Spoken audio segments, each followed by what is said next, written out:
This reminds me of Mexico's Day of the Dead, where people celebrate death. For this Qingming festival, I'd love to recommend The Last Dance. The Last Dance has broken 9 box office records in Hong Kong. Despite the title, it's not a horror movie. It's not just about death, but more about how to live meaningfully.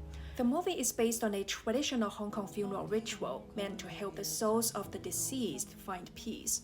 In the movie, Master Wen, who performs these ceremonies, believes that they are for the dead, but Do-sang, a former wedding planner turned funeral agent, believes that what truly matters is the emotions of the living. So the story follows their conflicts and eventual understanding. Even though Do-sang helps many people say their final goodbyes, he struggles his own fears, facing death. When he finds out his girlfriend is pregnant, he hesitates because he's already in his 50s, and by the time the child turns 20, he'll be his 70s. He's afraid that he won't be there for that long. But later, he realizes that instead of fearing the inevitable, he should embrace life and move forward. This reminds me of Mexico's Day of the Dead, where people celebrate death instead of fearing it. They dress in colorful costumes, paint their faces like skulls, and parade to honor their ancestors. To them, death is just another chapter of life. The way you want to be remembered is how you should live.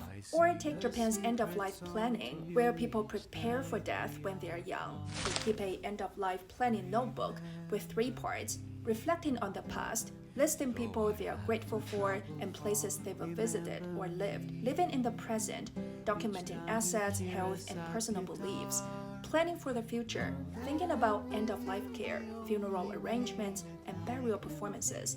This process helps people reconnect with themselves and find peace. Do-sang experiences a similar transformation. He chooses to embrace life and have the baby. Just like he cared for the living throughout the movie, despite facing many hells of prejudices. When Mrs. Su wanted to be there for her dying same-sex partner despite social judgment, he secretly let her in for their final moments.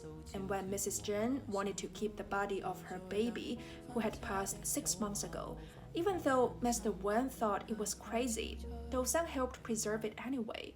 Death is inevitable, we all share the same destination, but we can break free from the fears and judgments that hold us back, so we can live fully, without regrets. Maybe this is the death education this movie wants to show us.